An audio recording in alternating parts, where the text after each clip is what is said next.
Here we go again. It's game time. No longer playing the budget deck. You can see who I am playing front and center. Just went through a little Nin phase a while ago. I was reminded again that this deck is good, but has some severe vulnerabilities against some types of decks, which is why I no longer consider it to be one of my top tier decks. Still think it's very good, but there's some matchups where it really struggles. Ironically, it's just bad against like swarms of creatures. Not that people play a lot of swarms of creatures, but occasionally when you play things like elves, or face things like elves, you get your ass kicked because they just flood the board with a bunch of little 2/2s and stuff, and if you don't draw the right things at the right time, you don't have a lot of time. You just get overrun and killed, and you don't have anything to block. So, anyway, that's not like a general problem in the format, because most people tend to play heavier spell decks, things with bigger creatures, and obviously Nin excels against that. But this is Freyalise, the sworn enemy of every control deck I've ever made. Freyalise is ridiculous. This thing is so powerful against... Basically, the better your deck is, the better Freyalise is against it, because of that second ability.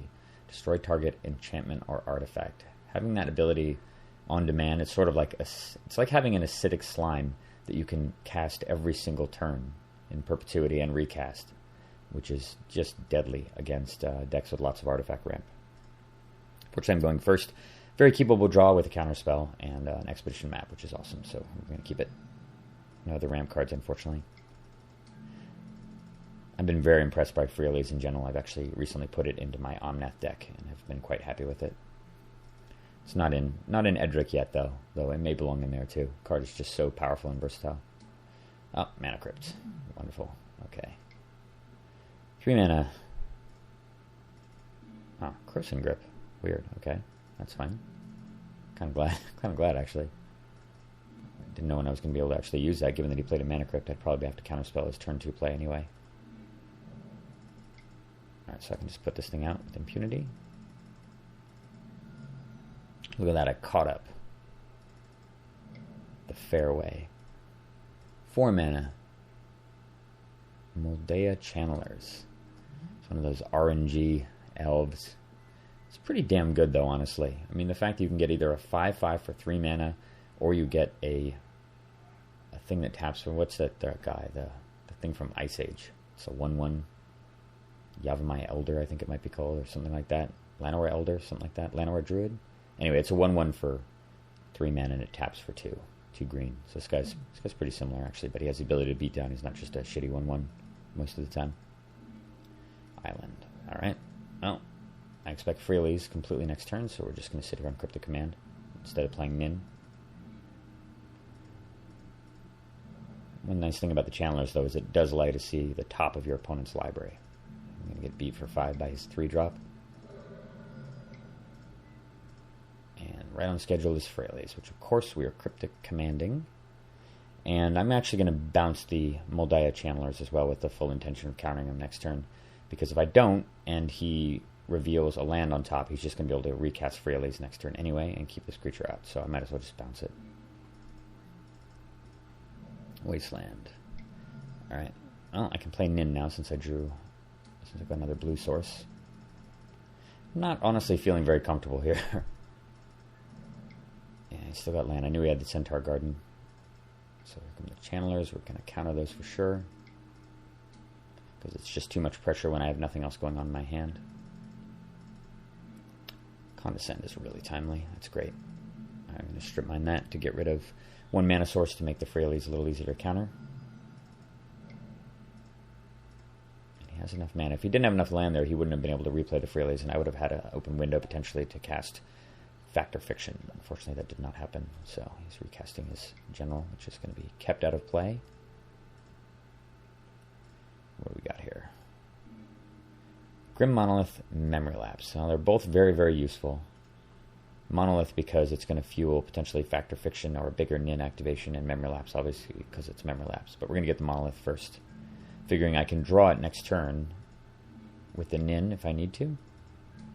Like I can shoot Nin for 2, 3, I guess for 3? No, for 2.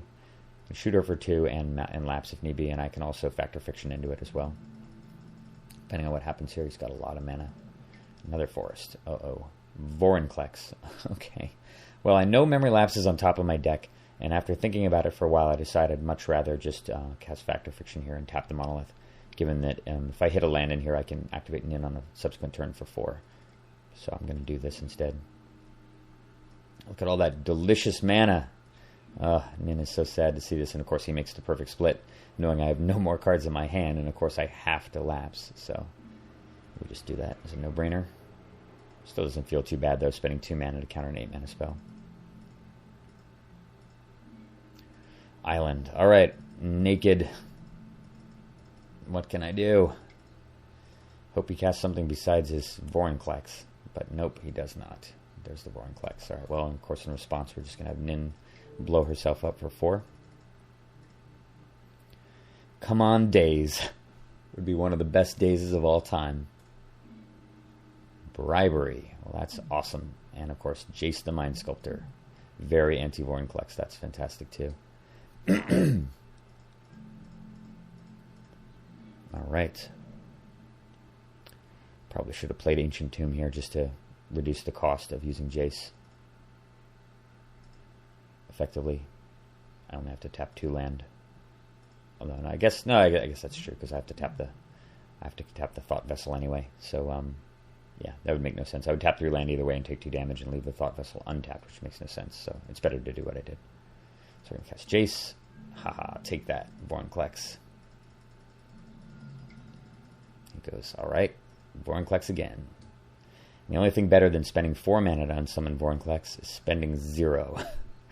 And recognizing that, Mr. All-Know-All decides he's had enough, which is definitely correct, because I'm going to bounce his Vorinclex, and I'm going to play this Ancient Tomb and bribery him for what is likely a gigantic monster like Terastodon and kill these 3 mana producers and put him in a giant hole.